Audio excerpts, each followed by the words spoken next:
Hey, chat. Hey, Lorenzo. Hey Sam, hey chat.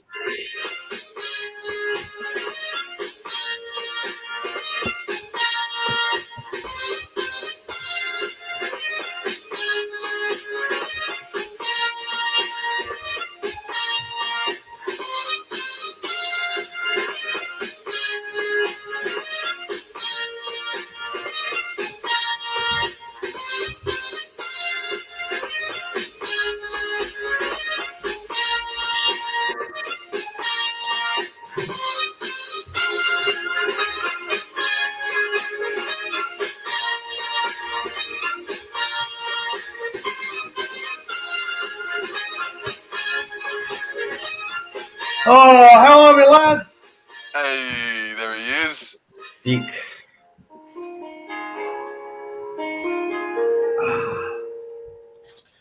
Welcome back to the YouTube channel. I am Nick from Australia. Welcome to the Rugby League Breakdown Podcast, episode number 24. Hope you guys are doing well on this Wednesday night. What a fucking day it's been. It's been crazy today. Sam, mate, how you going, bro? Yeah, good. Thanks for asking, man. Hope chat's going well. Hope Lorenzo's going well as well. Can't wait to get stuck into it tonight. Yeah, sweet as NRL, fuck's sake. Enzo. Wait, Lorenzo, how come your name's gone back to NRL vids on here? What the fuck? Lorenzo, bro, how you going? I've no idea. I've got no idea why that's happened. But anyway, no, I'm good. Been a tough or solid day for me, pretty much. And I'm keen to rip in with you and Sam. Should be good. Should be a great show. I'm just reading the chat as we speak. Everyone's absolutely going off in the chat. It's looking very good. Someone just called me the GOAT. I don't know about that one. Bunny Chick says you're early today. No, we're not, Bunny Chick. It's always 6 o'clock or a little bit after, so we're not early, mate. I think you're just a bit behind schedule. But hello, everyone in the chat. Hope you're all well. Let me just get a mouthful of this beautiful glass of Coke. I'm drinking out the Bunny's cup because Wayne Bennett told Ivan Cleary to get fucked, basically. So I'm enjoying that. So is that your team that you're going for this final series, Nick? Are you Fuck backing no. Bunnies? Nah, Fuck man. no. Who's your team now the Cowboys are out? Manly. The finals? Yeah. Manly. Probably Manly, yeah. I want to it's see Manly. true. I want to see Manly win it. It's true. Yeah, good one. Anyone Good but one. Melbourne, bro. That's the motto. Should be a t-shirt. Anyone but Melbourne. should be a t-shirt for it. It really should be. G'day everyone in the chat. Hope you're all well on this Wednesday night. A few things to talk about tonight. It's going to be a good show tonight. We've got a few things to talk about. We're going to talk about our top 5 semi-finals in the NRL. So week 2 of the finals, our top 5 favourite semi-final games. We're going to talk about the Sam Verills suspension. He's got 2 weeks. The junior Paulo got off. We're going to talk about that. We're going to talk about the Panthers. Is their premiership window starting to blow away? We'll talk about that. We'll talk about the future of, excuse me, fucking hell. We'll talk about the future of a couple of players. Fuck off, Sam. We'll talk about the future of a couple of players, where they may end up going into next season. And we'll also be talking about Billy Slater, should he take over as the Queensland Maroons head coach. But before we get into that, we're going to wait for a few more people to get in here, and then we'll get in. So, guys, we'll be back in about 30 seconds. Yep.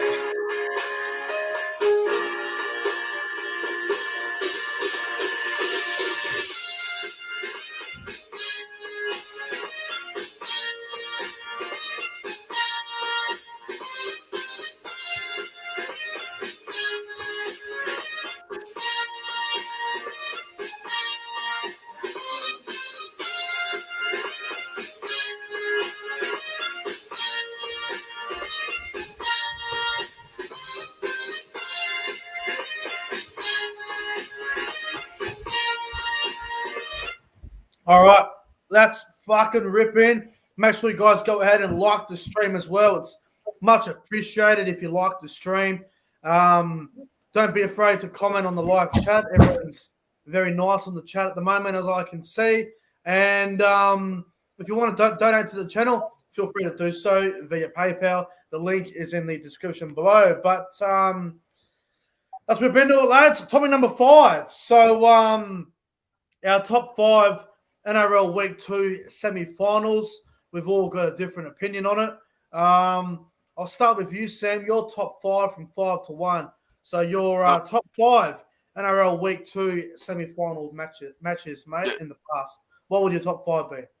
Yeah, so remember 2008, the Warriors went down to Melbourne and upset the Storm, and then the Warriors won, and then they got a home final, and that week leading up to that semi-final against Roosters over at Mount Smart was, it was exciting to see the blackout at Mount Smart. That was awesome, and they ended up flogging the Roosters, and Ruben Wiki put Sia Soliola on his backside as well in that game. That was a very memorable night. And the next game, look, to be honest, man, North Queensland have featured in a lot of classic semi-final matches, but I'm going to put the Parramatta Eels versus Cowboys game at number 4 in 2017. I was there. Awesome night. Number 3 is a game from 2003 where the Warriors hosted the Raiders at Allianz Stadium. And I think they may have got about 15,000, maybe a little bit more than that. And that game, boys, girls, go and check that game out from 2003. It's one of the fastest, most exciting, fun games of rugby league I've ever seen personally. Warriors and Raiders in week 2. And then the final 2 games, I think you're going to take one of them, but Cowboys Broncos in 2004, Cowboys' first ever win against Brisbane. It was up in Townsville. How bloody good. And 2016, North Queensland and Brisbane Broncos, extra time. One of the greatest games of all time, in my opinion, man. And that's hard. That's not me being biased. That's one of the great games of all time. I love your list. I think it's fantastic. NRL Vid 090, mate. What would your top 5 NRL semi-finals games be that you've seen, bro? So I'll start from 5 to 1. So going from number 5, I've got the Manly versus Sharks game in 2013. Yes. From memory, I don't really remember too much from it because, I was young. It was a very vivid memory from that game. And I think Manly just, they were very good because we lost the first week against the Roosters 4-0 in the week 1 and week 2, we bounced back against the Sharks, winning by about 6 points. So I thought that was a good game. Number 4, I've got the Broncos versus Dragons in 2011. That was Lockie's last ever game. Or was it? I think it was. But anyway, yeah. That was a good game. That was one of the best games of 2011. That game was hectic. Number 3, I've got Cowboys versus Broncos in 2016. That game was a classic. I remember watching that on in the lounge room, and that game was just so good. I remember that when Thurston did that inside ball to Morgan and went over or something. That was just great. That. Then number 2, I've got the Storm versus Knights in 2013. Nothing better than seeing the Storm lose, or the Scum, I should say. But anyway, good to see them lose and Knights get the job done there. And number 1, bit of a surprising one, but I've just remember liking this game a lot. It was the Cowboys versus the Eels in 2017, mainly because I thought, in that game between Cowboys and the Eels in 2017, Cowboys, weren't expected to win. They were massive underdogs, and everyone was backing the Parramatta Eels to win easy or something. And yeah, it was good to see Cowboys turn up and I guess prove them wrong and get the win. So that's my top 5 right there. I love your top 5, mate. Very good list. You've chosen some very good semi-final games in there. My top 5, number 5, I'm going to go back to the 2011 semi-final between the West Tigers and the New Zealand Warriors. I believe the Tigers led by about 8 points or something with about 10 minutes to go, and the Warriors ended up winning the game. Chris Inu scored a late try with 3 minutes to go. The Warriors ended up winning 22-20. That was in 2011. 2010, number 4 I've got, 2010 semi-final, Canberra versus West Tigers. It was a very entertaining game. I believe it was on a Friday night, and I believe Jared Croker, all he had to do was kick the goal for golden point, and he missed it. Tigers ended up winning 26-24. One of the great semi-final games I've seen. Number 3, like you said before, Lorenzo, Broncos versus Dragons, 2011 semi-final. In my opinion, the best game of rugby league in the 2011 season. Broncos winning 13-12 and golden point. Darren Lockyer field goal. He didn't play the next week against Manly because he had a fractured cheekbone. or something. That was his final game. Great game of footy. I love every minute of it. Number 2, 2013 semi-final between the Melbourne Storm and the Newcastle Knights. Newcastle went down to Melbourne with a bunch of old players. I had Bo Scott, Jeremy Smith, Jared Mullen. I had all sorts of old players. Danny Badiris was there. And Newcastle ended up winning 18-16. They led 18-4. Ended up winning. Melbourne going out in straight sets after trying to defend their title. Sucked in. And number 1, the 2016 semi-final between the Cowboys and the Broncos. Personally, my favourite semi-final game. Cowboys winning 26-20. First, I'm putting on a dummy, giving a nice off flick to Michael Morgan. One of the great semi-finals. That's my top 5. Fantastic semi-finals games. Do you have a personal favourite, Sam? Obviously, top 5 can be any order, but do you have a favourite? Just a quick honourable mention, just to last year where Raiders travelled to the SCG and beat the Roosters, mate. That was a great game of footy, that one. Jack Whiten scoring off a grubber kick. But my personal favourite, just because I was in attendance, was the Eels and Cowboys from 2017. But as a pure game of rugby league, man, that Cowboys-Broncos 2016, man, one of the greats of all time. Yep. What about you, Lorenzo? Do you have a personal favourite semi-final? Well, what Sam said with the Roosters and Raiders one last year, I was at the game in attendance, actually. I was there. I did a vlog on my channel last year. It was a great night. And yeah, just the atmosphere was amazing. Like, seeing the Viking clap, seeing the Raiders, win against the Roosters and Roosters going, out straight sets, which was a shock at the time. And yeah, that was a great game. I really liked that one. That was my first ever semi-final that I was attending. So I'd say that one, actually. My favourite was the Cowboys-Broncos 2016 semi-final. You just can't say it wasn't. It was just a quality, great game. 2 of the best teams going at it in a classic Queensland rivalry, the derby. So Cowboys-Broncos for mine. G'day to Blocker Roach in the chat, the fake Blocker Roach on Instagram. Shout out to him in the chat. Champ is here as well. Everyone's rolling in now, which is good. Hope you are all well. All right, let's move on. Topic number 4. So, Sam Verills from the Sydney Roosters, a 2-week suspension for dangerous contact to the head. Sam Verills got 2 weeks suspension for this high shot, which he could not pull out of, but he ended up getting the 2-week suspension. He tried to fight it at the judiciary last night. It was unsuccessful, so he's been suspended. Will not play again this year unless the Roosters get into the grand final, as Junior Paulo does a very, very similar tackle. He gets off. Sam, I have a bit of a problem with this whole situation. What are your thoughts on it? Maybe there was a decision last year, but I think this is one of the worst judicial calls in recent memory. The Junior Paulo incident, he had form, he had carryover points as well. He put the shoulder into that Newcastle Knights player. I forget who it was, Kurt Mann. He should have been suspended straight away. Rarata Niokore, he put on a late tackle and had form in that department as well. He should have been suspended straight up. Brian Kelly was running into Sam Verills, and I can't remember if he quite lost his footing, but he was going down. What the hell is Sam Verills meant to do, man? He didn't push the shoulder into his face. I think it's a disgusting decision, and Andrew Voss over the radio this morning went off deluxe about it as well. Yeah. Well, here's the thing. If you're not sure what I'm talking about, go on to the Eels versus Knights full game on the NRL website. Go to the 56th minute, and you'll see the Junior Paulo shoulder to the head of Kurt Mann, not even suspended. Didn't even get charged for it. He got off. It's just ridiculous, and I think Sam Verills has been hard done by. He couldn't pull out. There's nothing he could do. He's in the most vulnerable position. Brian Kelly's going at speed. Verills is just he can't just move. What? Do you want Sam Verills to fall over and miss a tackle and then cop a spray from Trent Robinson after the game? So Sam Verills should not be suspended. I know, Lorenzo, they're playing your boys, the Seagulls, on Friday night in the semi-final, but surely you have to see that Sam Verills, he should be playing on Friday night against the Seagulls.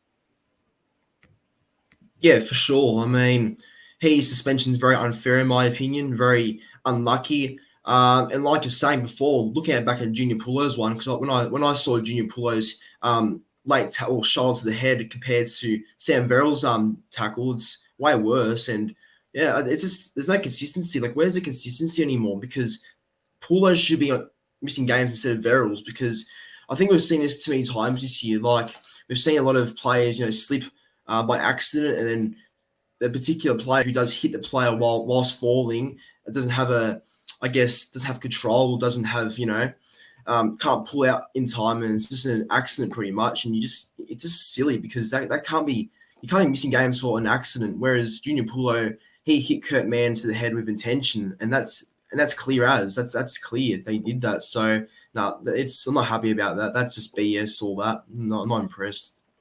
Mate, I saw it firsthand at Magic Round. I know what happened. I've seen it all happen in front of me. I was there with Entertain House, with Trevor from Shut the Gates. We all saw the big high tackles and all that, and the amount of players that got charged for it was ridiculous. But I've got a question for you guys. If the Junior Pulo shot was back in round 1 or in round 7, round 16, round 21, would Junior Pulo have been suspended? I think you know the answer to it. I think we all do. He would have been sent to the sin bin. He would have been suspended for a week. And just on the Brian Kelly-Verills incident as well, Brian Kelly came back onto the field to play. He was assessed, wasn't knocked out or anything. He got a bit of a bleeding nose, but he went back on and played. And as Andrew Voss pointed out, if he didn't go to the sin bin, Sam Verills, and if Brian Kelly came back onto the field, why is he getting suspended for 2 weeks now, man? The gradings, the people sitting there making these decisions, they're getting it wrong. And we all said it a couple of weeks ago that this final series, someone's going to get screwed over. And we're not talking about a team. We're talking about a player tonight. It's Sam Verills that I think has been completely screwed over. Mate, yeah, it honestly is ridiculous. It really is. I can't believe what I'm seeing here. Like, I'm not surprised, but I'm just disappointed with the way the judiciary has gone about this. They've stuffed it up. They have really, really messed up. And Andrew Voss is correct. And here's the thing. I've got a very reliable source and a very reliable scoop. Brian Kelly literally made a few phone calls, and he said that he doesn't want to see Sam Verills get suspended.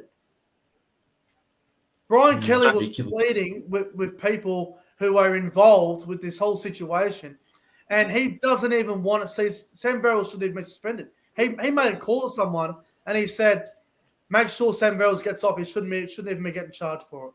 And look what happened. He got charged, and he got suspended. It's ridiculous. Well, that's a testament to Brian Kelly's character, mate. That's good stuff. It's great stuff. And, for a player to go out of his way to try and get someone off his charge, where Sam Verills has a clean record, never been suspended before, and the fact that he got suspended for it, it's just ridiculous. And, I don't want to sound stupid, like I'm talking shit here, but Trent Robinson and the Roosters this year have been fucked over more times than I can count. And I think there is a bit of a personal vendetta against the Roosters, I think. It feels like it. There's always something going on against the Roosters this year. It's been one of the toughest seasons of any team has put in recent memory, the Sydney Roosters, mate.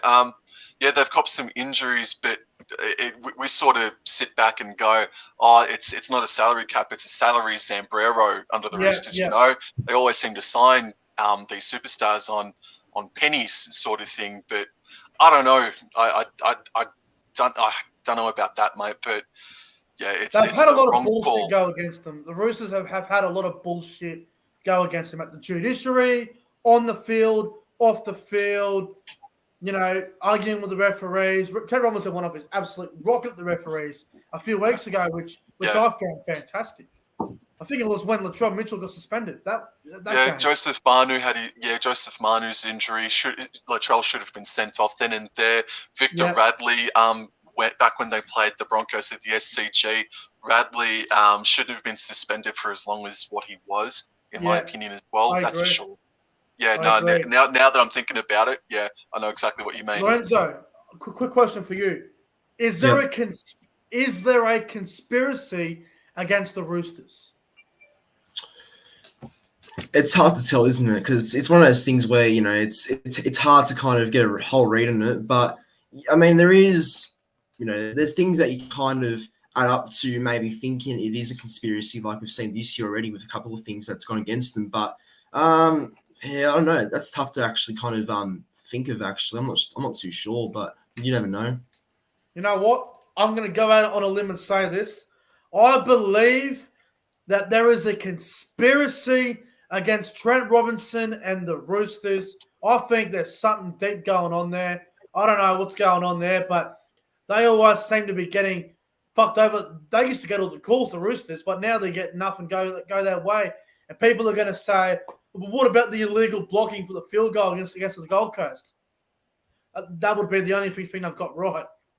The only thing that's gone their way all year, probably. To be honest. So it'll be interesting to see what happens on Friday night against Manly, because if they get screwed over in that game, we'll be back on here. Are the Roosters going to win the penalty count? I mean, I don't know what the odds are for the Roosters winning the penalty count. It must be about 5-1. I might throw some money on that if there's a market for it. There has to be a market for it. There has to be some sort of market for it. Well, they are. They're the most penalised team in the competition. Absolutely. Roosters versus Manly. Penalty count. Manly will win it. Must be paying $1.20. $1.01. Sure, I don't know, man. Anyway, I'll tell you what. Best of British luck to the conspiracy next year, man. Because the Roosters will get Kiri back. They'll get all these signings. Good luck trying to fuck over the Roosters next season. Jesus Christ. I reckon. Hey, good luck. Because next year they're looking good. Yep. Next year they're looking good. But this year they've done very well, no matter what happens to them on Friday night. But let's move on. Topic number 3. Are the Penrith Panthers blowing their premiership window out the window? Now, last year they had an incredible winning streak. What was it? How many games was it in a row that one? Was it 18 in a row? I can't bloody remember. 18, how many games 18, 18 in a row last year. Get to the grand final. They lose to the Melbourne Storm. This year, they start the year well. They didn't lose a game for quite some time. They have a quality team. Last week was the first ever loss of Nathan Cleary for the year for the Panthers, along with Jerome Luai when they beat a halves combination. They now have to do it the hard way. If I get past Parramatta, they'll take on Melbourne, which is going to be very difficult. In saying that, if I somehow get past that, grand final day, they will be playing Souths, Manly, or the Roosters. One of them. Tough ask for them. Are the Panthers blowing it? Sam, what do you think? No, but the past couple of weeks haven't been crash shot, obviously, losing the Souths and Parramatta Eels for all their depleted members of their team in that final regular season game for them. They stuck the shoulder into Penrith Panthers for a large majority of that contest, and it wasn't until the last 15 to 20 minutes that Penrith really ran away with it off the top of my head. I think Stephen Crichton can't play on the wing. I think he needs to revert back into the centres, get closer to the ball, and I don't know, Momirovski or Charlie Staines. I think I'd choose Staines over Momirovski just because of his speed, but I think you boys might be about to touch on it. Jerome Luai needs to pull his finger out. For sure. What do you think, Lorenzo? Are the Panthers blowing their premiership window, or will they be okay? Oh, I don't think so. I think, I mean, losing last week doesn't help, does it? But I think they'll be okay. I think, I can't see Panthers going out, in straight sets, because if they do, like if Panthers do go out in straight sets, it's a big shock, isn't it? And it's something that, be very embarrassing for that club. So I think they'll be okay. I can't really see, them kind of being away from any premiership sort of chance, I think they'll be fine. I mean, one win and they're basically another win away from the grand final. But yeah, I mean, definitely losing last week makes it harder for them because they have to go through, Eagles this week and go through Melbourne and up the other week. So it's definitely going to be a bit tougher for them. But they're a chance. There's still a chance, in my opinion. No matter what happens on Saturday night between Panthers and the Eels, there's going to be two massive headlines on Sunday morning. Headline number one, if the Eels lose, Brad Arthur's probably fucked. That's the first headline if Parramatta lose on Saturday night. The second headline, if the Eels win and the Panthers lose, then the problem with the Panthers is they go out in straight sets after making a grand final last year. There'll be a lot of question marks at the Panthers if they go out in straight sets. The culture will be questioned. The club will be questioned. So either way, on Sunday, the media is going to have a lot of fun with whatever way the result goes on Saturday night. Yep. Do I think the premiership window was blown for the Panthers? No, I don't. I think the Panthers will be okay. I think teams are starting to figure them out. Normally, when you have a really big year, the next year teams start to figure out what you're about and how you play and the best way to manipulate the way you play. And I think the Panthers are starting to get sort of guessed out. Their left side attack is obviously their main focus and attack, and everyone's started to figure out how William Kikau goes, and players are starting to figure out how to contain Brian To'o. I think the way to beat Penrith, it's about defensive mentality. If you do that, then I think you can beat them. So I think they'll be okay, but I think the Rabbitohs sort of exposed them on the weekend and just sort of went, hey, this team isn't unbeatable. You can beat them if you play the right way. And you got to adjust the way you play when you play these big sides like Melbourne and Penrith and all these other big sides like South Sydney. So I think they'll be okay. As you said before about Jerome Luai, I'm a little bit concerned about Jerome Luai. He hasn't fired a shot since State of Origin. He was very, very poor on the weekend against the Bunnies in that qualifying final. I love Jerome Luai. I think he's a great player, but I think he needs to put his stupid music and his stupid speakers away and focus on the fucking game instead of carrying on like a fuckwit with Brian To'o playing music and beats and thinking everything's a fucking disco and a fucking party. Get out there and play some football and try win a comp first. Until Jerome Luai and Brian To'o and all these young Panthers players win a comp, I don't want to see them playing music and carrying on like it's a fucking nightclub. So Jerome exactly Luai, right. Penrith Panthers young players, until they win a premiership, put your music away, shut your fucking mouths, and win a comp. Until then, you're not going to fucking do shit. So until they win a comp, they need to shut the fuck up. And just before we move on, Nick, so if we look to next year, we know Viliami Kikau's not going to be there. He's going to be snapped up. Capewell is not going to be there as well. But when you look at the depth, I think everyone has a fair old rap on Scott Sorensen coming through. You've got Isaac Tago, who I think is a decent young player. So premiership window for next season, I don't think is definitely closed, as we've all agreed upon. And just two more points, if I may. Api Coruscant, you spoke about Luai not being the same since Origin. Api Coruscant has not been the same since Origin. I think he's had a bit of a lackluster season, and he needs to come out and show what he did last year. And did Ivan, and this is a question for the chat, for you two blokes, if I may as well, did Ivan Cleary get it wrong in not resting his superstar players in the final round? I think he might have. I think he did. And they looked tired a bit, the Panthers. I think he got it wrong. Like, Melbourne rested players, Souths rested players, Parramatta rested players. I think they got it wrong. I agree with what you're saying. Lorenzo, what do you think? It's the same with Manly. Manly should have rested a couple of players against Cowboys as well. But I guess early on in the game, from memory, it was a tight game. We couldn't really rest anyone during the match, but still, we rested at least a couple of players, like four to five players. I mean, I guess that's the benefit of resting players. You get all better the next week when you get them all back. But then if you don't rest anyone, then you're a bit sort of off and a bit tired, I reckon. Fatigued. Yeah. No, I agree. Let's move on to topic number 2, lads. So where will all these players end up next year? So this is not where they will actually end up. This is what we are going to predict where they will end up next year. So it's a prediction. I don't want anyone to mess with me after the show and say, oh, what do you mean Tarek Simpson's going here? What do you mean Ferguson's going here? This is just our prediction where we think and where we believe they would be best suited for next year. That's only our prediction. So the first player we're going to try and predict, Lachlan Lewis. Sam, where will Lachlan Lewis end up next year in your opinion? What would be the best club for him? I genuinely don't know. He has a bad reputation now, but before his stealing fiasco recently, he had a bad attitude, huge lapses in concentration, and we're going to talk about the other 5/8 that's up for grabs, but I don't think that there's a club out there that is immediately willing to put these 5/8 into their starting 13.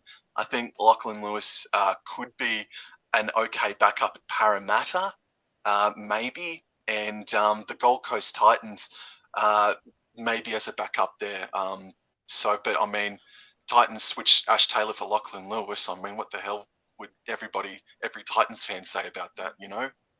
Yeah. So what club do you think he'll end up at? I think Parramatta Eels could snap him up on a cheap deal as a backup 5/8. All right. Lorenzo, where will Lachlan Lewis end up next year? I actually think he'll go to the Raiders, I reckon. I reckon Canberra are going to pick him up, I think. Mainly because Lewis used to play at the Raiders. He came from the under-20 system, the Harold Matt system, and he's from Canberra, apparently. He was from Goulburn. That's what I've heard before. And Really? I think, yeah, he was. And I think Canberra will get him, I reckon. It's between him and Ash Taylor. I think Canberra will pick up between them two, in my opinion. So I could see him going to the Canberra. I really do. But I think Super League are another option if no other NRL club wants to get him or take a punt with him. Yep. No, that's a very good call. And Lachlan Lewis is the great unknown, I guess. But I'm going to say I think Lachlan Lewis might end up. I've got a feeling the Raiders as well, bro. I just think it makes a bit of sense. They're looking for a halfback. He has proven on his day he can be good. You know, if you go back to his debut against the Warriors, he had a great game there, kicked the field goal. He's a very good defender. Attack needs a bit of work. You know, he's had a few games this year at the Bulldogs where I thought he was great. You know, I think the game against Souths and the game against the Roosters, he played really well. So he has a few good games in him on his day. He just needs the right players around him, I think. So I reckon he might end up at the Raiders. The next player on our list, guys, Ash Taylor or Ash Taylor, however you want to put it.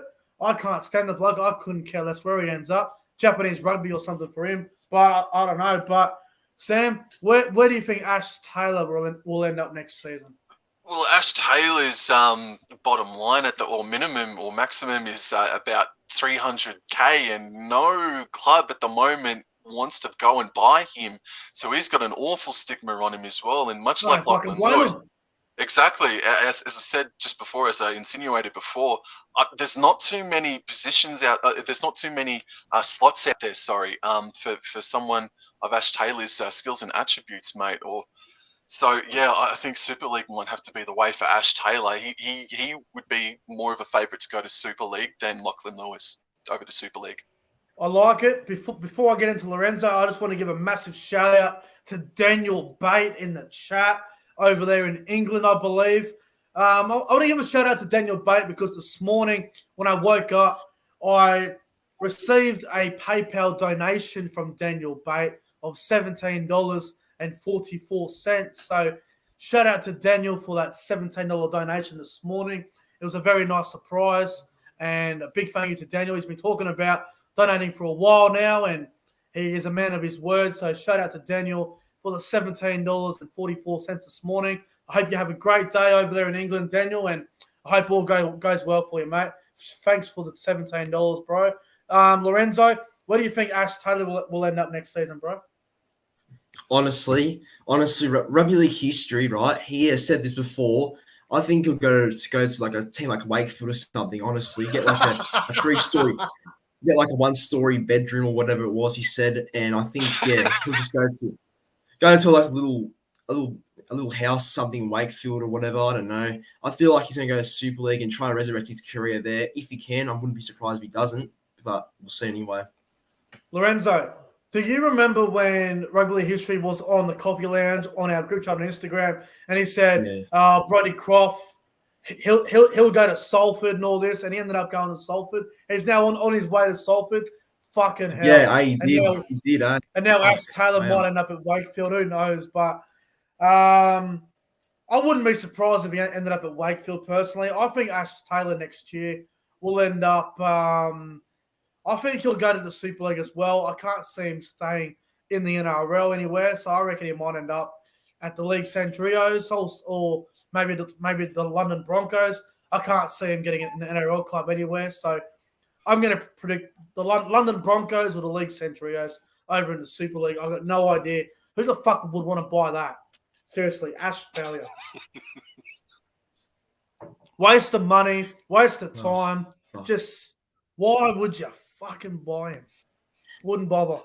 Anyway, the next player, Blake Ferguson. So he's been told he's not wanted at Parramatta next year. Ferguson may still stay at Parramatta yet, but from what I understand, he's still a free agent at the moment. Where will Blake Ferguson end up next year, in your opinion, Sam?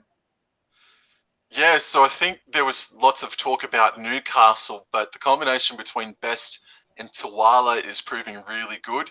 Heimel Hunt and whoever's on the outside of him or inside of him, Gagai. So Newcastle's definitely up there, but I think it would be a position where he'd be playing out of position on the opposite side of the paddock. Besides that, mate, I think he's going to take the Japanese rugby offer, to be honest, but I don't want him to because for a couple of years now, he's certainly changed his reputation and he is a great footballer. Yeah. Lorenzo, what do you think Blake Ferguson will end up next season? Yeah, see, I hope he stays in the NRL because I think, he's got a lot to still, I guess, NRL's really worked out for him. And I feel like, he's, going to do a great job for whatever club he might go to. But, like the recent reports I've been seeing recently, I think he'll go to Japanese Rugby Union, unfortunately. That's where Will Chambers went to and players like that. So, no, I think he'll go Japanese Rugby. But in all hope, I hope not. I reckon Blake Ferguson would be a great fit at Newcastle. I think the Knights would be a good fit for him. Get out of Sydney. Go play for the Knights. There's a lot of players there, the likes of Dane Gagai he's played with before for the Indigenous All-Stars. There's a few other players there, and I think he can help some of those young wingers there, the likes of Stafford Toa, Anari Tuwala, Heimel Hunt, what's his name? Dominic Young. I think Newcastle would be a good fit for him. He can help a lot of the young wingers come through and give them advice and show them a few things. So I think Newcastle would be a good fit for Blake Ferguson, but Japanese rugby, I really hope not, but I guess we'll have to wait and see what happens there. Next player on our list, Tyrone Peachey. He's been linked to a few clubs, but no official report of where he's going to go. He's a free agent pretty much. Sam, Tyrone Peachey, where should he end up next year? At a pinch, I'd take him. I'd buy him to go up to North Queensland. Besides that, maybe at a pinch, I was about to say South Sydney, but probably not.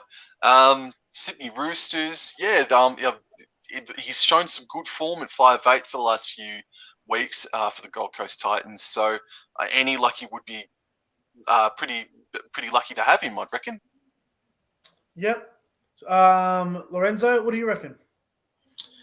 It's between two clubs, I reckon. I reckon the Tigers are an option because I think Tigers, from what I read today, apparently a New South Wales club has expressed interest in signing Peachey for next year. And I believe that's Tigers. I reckon it is. That's a prediction I'm making. So I think Tigers would be an option for him. And the other club I reckon will be the Broncos. I think Broncos are also a club that could use him as a bit of versatility off the bench or something because John Asiata, as we know, went to the Bulldogs today, so I guess might need to replace him with another ball-playing sort of forward, I reckon, could help. So, yeah, I reckon it's between them two, to be honest. Mate, I'm with you. I reckon the Tigers would be perfect.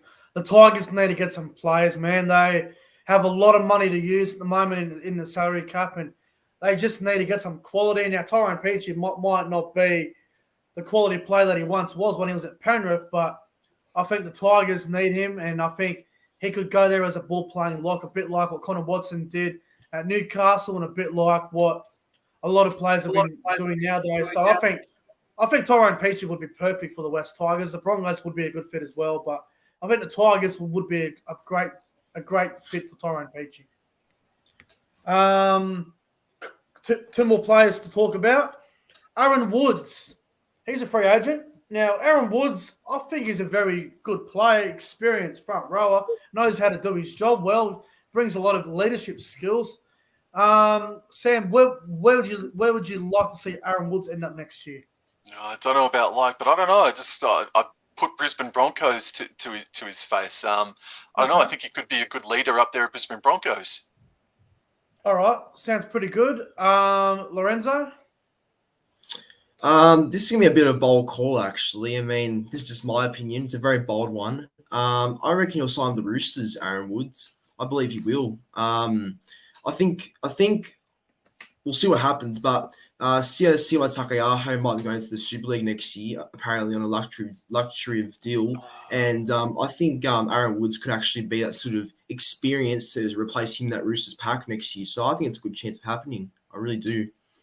I reckon Aaron Woods would be absolutely perfect at the Parramatta Eels. They lack that genuine experienced front row off the bench. If they had a leader like Aaron Woods in that forward pack coming off the bench with the likes of the young Kafusi, young Makatoa, Murata Niokore, and a few of these other young forwards coming through, I think Aaron Woods at the Eels off the bench would be absolutely perfect.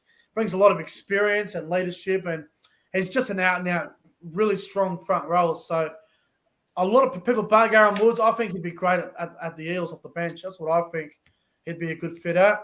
And the final player is Tariq Sims. The Dragons back row has been told to go look elsewhere for next year. Sam, where do you think Tariq Sims would be a good fit at?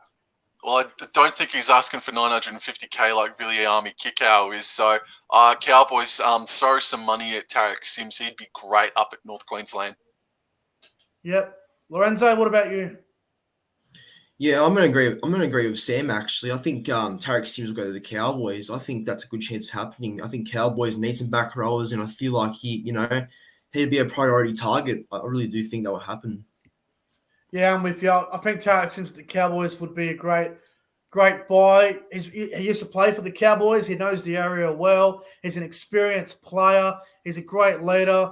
He still plays New South Wales for State of Origin as well. And Cowboys are lacking an experienced back row at the moment as well. So I think Tariq Sims at the Cowboys would be a great fit. And he had an amazing season this year. We targeted Kurt Capewell, who's an Origin player. We missed out on that. We missed out on Finucane. We missed out on Reynolds.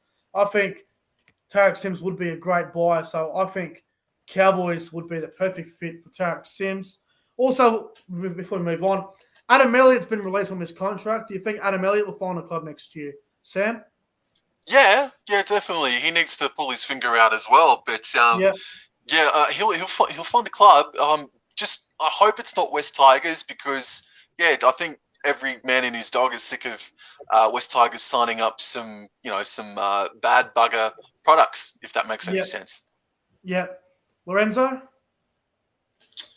I reckon Warriors or the Raiders. I think Adam Elliott might need to get out of New South Wales or Sydney, I should say, and go out somewhere else. I think Warriors are a chance of getting him, and I think even for Canberra because I think he's from the area of Tafra. That's where Elliott's from, and that's near Canberra, so that could be a chance of happening. Well, Sam, you're not going to agree with this, but I think it'd be good for us up in Townsville, away from the bullshit media in Sydney.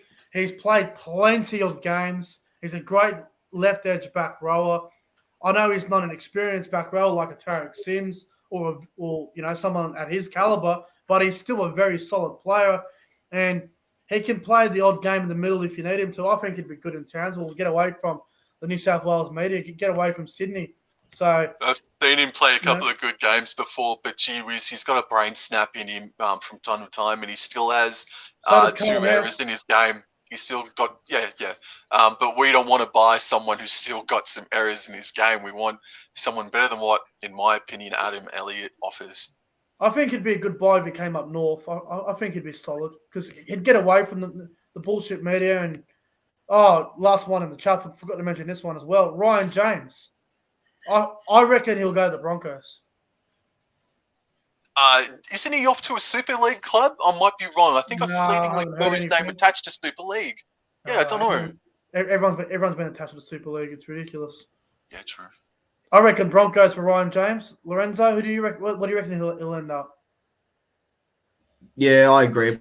Broncos. I heard last week he's going to go to Broncos because Ethan Bullemore's going to Manly. So I think that will happen. I'm pretty confident he'll go to the Broncos. Sam, what do you think he'll end up? Probably.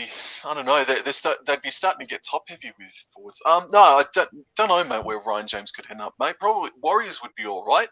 Yeah, the Warriors. Yeah, that's another good club. Right, let's move on to topic number 1. Should Billy Slater become the new Queensland Maroons head coach? There's been a report or a rumour. Apparently, Queensland have offered him a 3-year deal as head coach. Apparently, he's declined it. I don't know how true this bullshit report is. It's probably bullshit. They've already gotten rid of Paul Green. I think Queensland will want to get the new coach in quick as possible because they want to go into the off-season knowing who the coach is, I'm guessing. They probably don't want to have the rush around next year for it. He retired in 2018. Next year is 2022, so he's retired for 3 years now. Is it too soon for Billy the Kid to be the coach of the Maroons? Sam, what do you reckon? No, I don't think so. He'd definitely be in it for the long haul, which is what Queensland desperately need. I've gone through 3 coaches in 4 years or something of that effect. Billy Slater was sort of earmarked even before Kevin Walters got approached to be a Queensland coach from memory. So, and everyone speaks about how tactically good and intelligent he is. Gee whiz, should be a big risk, but what an absolute reward it would be if Billy Slater even got 1 victory next season if he were to become a coach, let alone win a series. That would be absolutely magical for Billy Slater. His assistant coach would be Jonathan Thurston. He was assistant coach this year. I think JT wants to or probably would stay in that assistant coach role. But I don't know if I like these old these Queensland legends who only just retired a few years ago coming in and coaching. I mean, if they know what they know, and what they know is fucking unbelievable, you know. I like the appointment of Billy Slater, but they've got to nail someone that is going to stay in it for the long haul. And besides that, I don't know who else is really out there to coach Queensland. Lorenzo, should Billy Slater be the new coach of Queensland, or should he wait another couple of years? Give it a crack. I'd say give it a crack. I mean, not much can go worse, can it? I feel like Slater knows a lot about the game. I think he's, he has a good knowledge in the game. I've seen him many things. I've seen, him in many things before to do with the game. He's he speaks really well of rugby league, and I think he could do a job. But I don't know. I don't like how some players who have just retired 3 or 4 years later coming to a coaching role. I just don't know. I think it's a bit too early. I think I prefer Neil Henry. That's in my opinion. I think Neil Henry should be the new Queensland coach because he's already been assistant to Wayne Bennett. He's been an assistant to Wayne Bennett and Paul Green this year already, and I feel like it's time for him maybe to give him the bigger role of being the head coach there. And I feel like maybe get Jonathan Thurston as the assistant coach again for another year. I feel like that's what they should go with. But look, give it a crack. I'd say they give Slater a crack, but it's a bit too soon, in my opinion, as well. Yep. No, I agree with you, Lorenzo. I think it's a little bit too soon for Billy Slater. I can't remember the last time a player retired and then 3 or 4 years later they're the head coach of an Origin team. I don't think that's ever happened before. If it has, someone remind me. But, Neil Henry, he's been the assistant coach up there for ages, and his NRL record was very good. He was the 2008 head coach of the year for the Canberra Raiders. He did a pretty good job with the Cowboys, even though we were robbed a couple of years straight. He did a pretty good job with us. Obviously, it didn't work out at the Gold Coast because of the Jared Hayne situation, where it was the Gold Coast had to choose out of Neil Henry and Jared Hayne, and they ended up going with Jared Hayne, and we all know how that ended up working out. But I've always rated Neil Henry as a very good coach, and I'm with you, Lorenzo. I think he should be. I think Neil Henry should be the head coach of Maroons. I think he's ready for that next step, and I don't see why not. Billy Slater will probably coach Queensland one day, but I just don't know if right now is the right time. Maybe give it 2 or 3 years. I think he needs more time as an assistant coach. Have a look at Craig Fitzgibbon. He was a great player in his NRL career. Unbelievable career. How many years has he been an assistant coach at the Roosters? 5 years at least. Long time. Almost 10 years. 5 years, yeah. 10 years now? 10. Shit, that long. It was 2012, 2013. He's been there for a long time. And, he's only just taken a head coaching position now next year at Cronulla. He's done his 7-8 years of, what they call it, training or apprenticeship. That's the one. So I think Billy Slater needs to spend more time on his apprenticeship before he takes over as head coach. If he does become the coach, I don't have any problem with it whatsoever. Let him go. Let Queensland do what they want to do.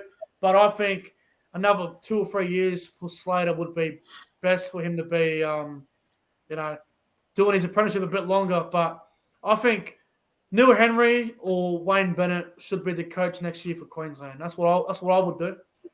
That's what I reckon should happen. Yeah, no worries. I think the Ricky Stewart, he retired, and then 1 year later he was a first grade coach. But that was I didn't know that. I had no idea. But that was that's a completely different game we're talking about. Yeah, that's true. Yeah, long time ago, back in the day. Yeah. All right.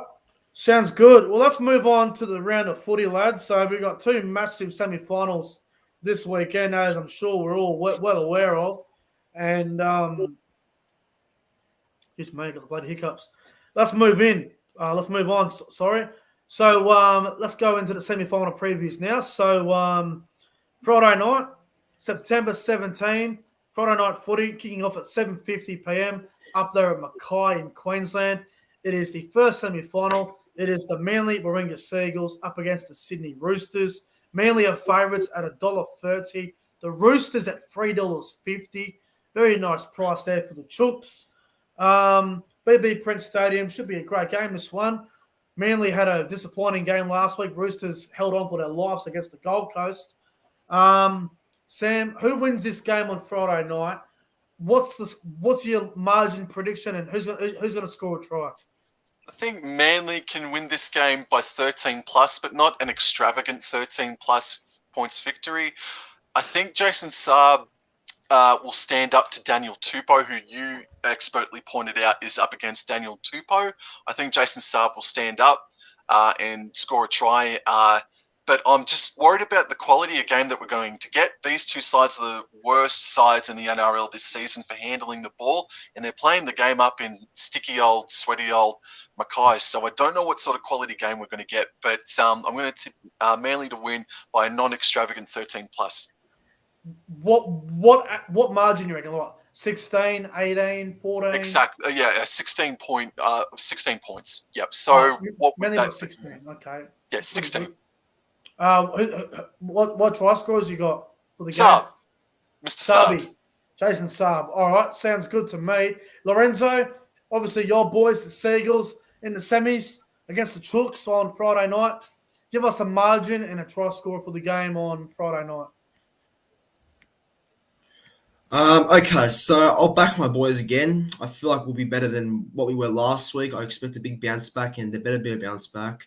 I think we'll win. I think Manly will win by about 12 points. I'd say maybe, by 12 points, 30 points to 18. I'll go by that much. I'll buy 1 to 12. Anytime try scorer, I could see Ruben Garrick getting in the corner somehow from a nice, typical set play by Foran to Schuster to Parker to Garrick. That's a typical set play they always do. So I think Garrick will get one in the corner.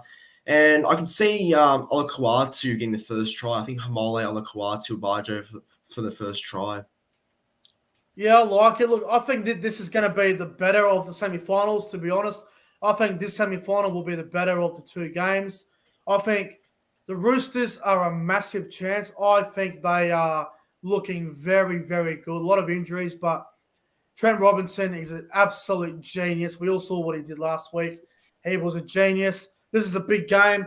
Hard one to tip, but I'm going to go with the Seagulls. I think they're a bit more fresh than Manly. I think they're in better form than Manly.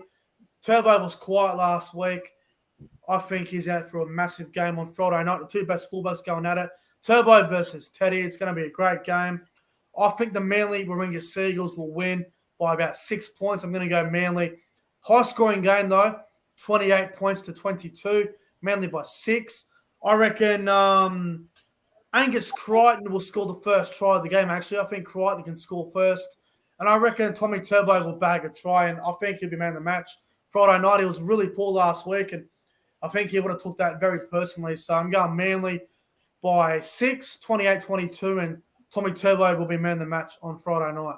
Can't wait for this game. Cannot wait.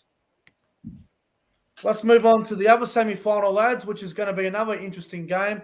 Saturday night, 7:50, BB Prince Stadium in Mackay. It is the Western Derby. The Penrith Panthers up against the Parramatta Eels. The Panthers are $1.20 favourites. Parramatta, $4.25. Not a bad price. Not a bad price for Parramatta there if you guys like to have a punt. $4.25. Not bad for the Eels. Sam, who wins this one? Give us a margin and a try scorer. Oh, $4.50 is about Parramatta. Gee whiz, that's good. No, I'm going to tip Penrith Panthers to bounce back. They've got who was it? Scott Sorensen, Dylan Edwards, and who I thought they drastically missed last week, Moses Leota. He's back into the side for Penrith. I can see them winning this one as well by 13 plus, but I think I'll disagree with you or battle you. I think this will be the better of the two games this weekend, and I think Penrith win by about 26 points to 12. I can't see Parramatta scoring more than 2 tries in this game. So Parramatta's defence needs to stand up.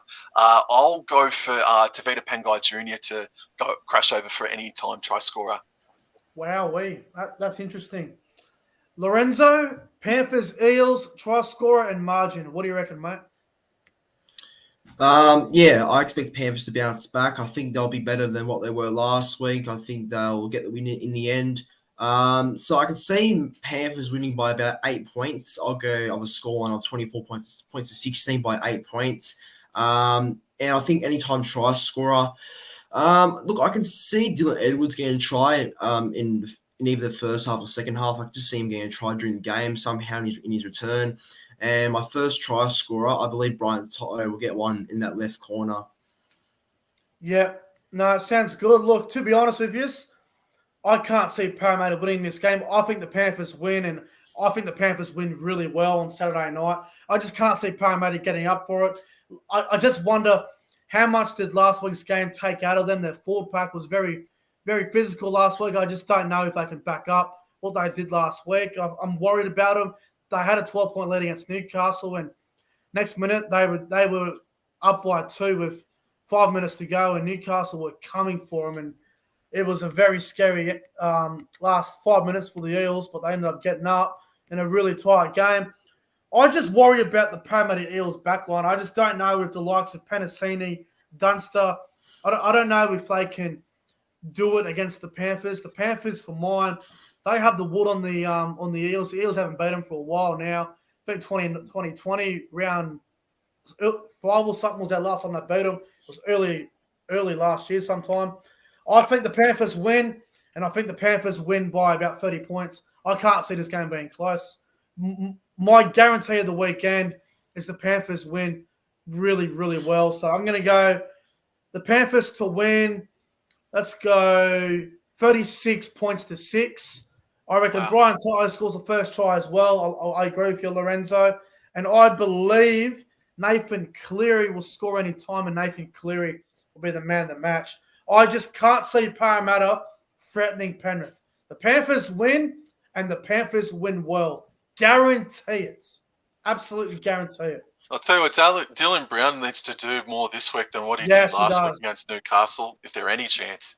He's a good player, but he hasn't done much for a few weeks, has he? Yeah. And you got to remember as well, that this is the week where Parramatta always go out in the finals. They always go out the second week of the finals. They always seem to be disappointing. It's a massive concern.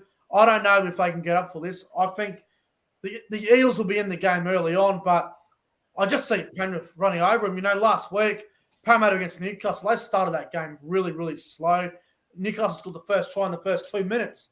And then they run to the punt for about 20 minutes, and then the Eels got going. Then if they do that against Penrith, they'll be down 20-0 in 15 minutes. So Panthers, for mine, they will win this game, and they will win it really well. I think it'll be a flogging. You mentioned it just before, but does Brad Arthur get the sack during the off-season if they do lose against Penrith? I think he probably keeps his job until next season. But boy, howdy, Reid Marnie.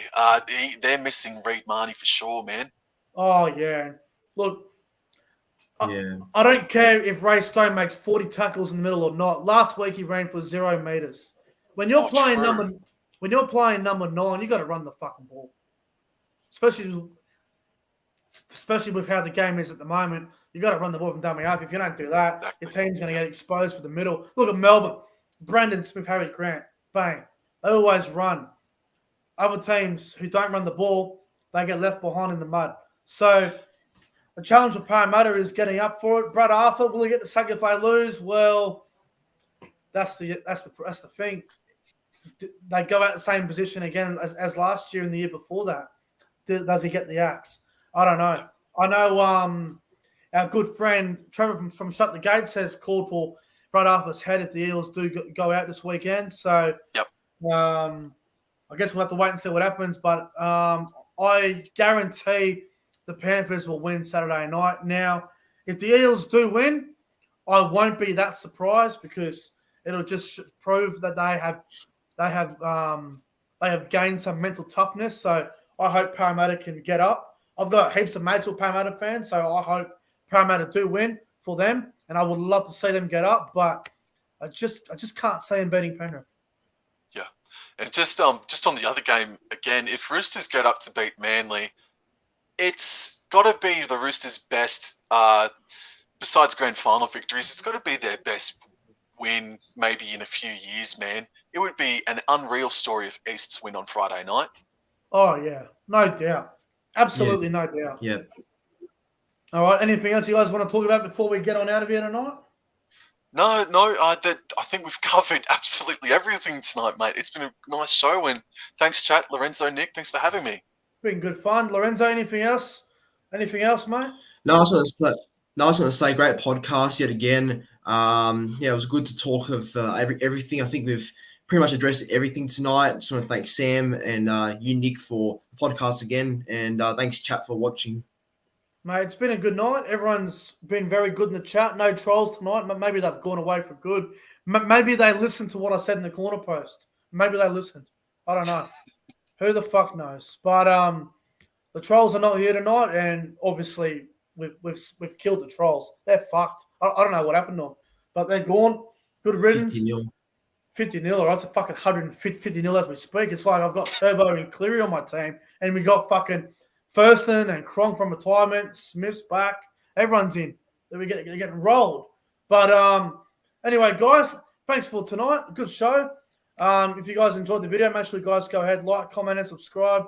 Go and check out Sam's channel and Lorenzo's channel. If you don't, that is not very nice. Go and subscribe to them. I guarantee you won't be disappointed. But anyway, lads, have a great night, and we'll see you guys in the next one. Have a good night, fellas. Good night, man. Adios. Yeah.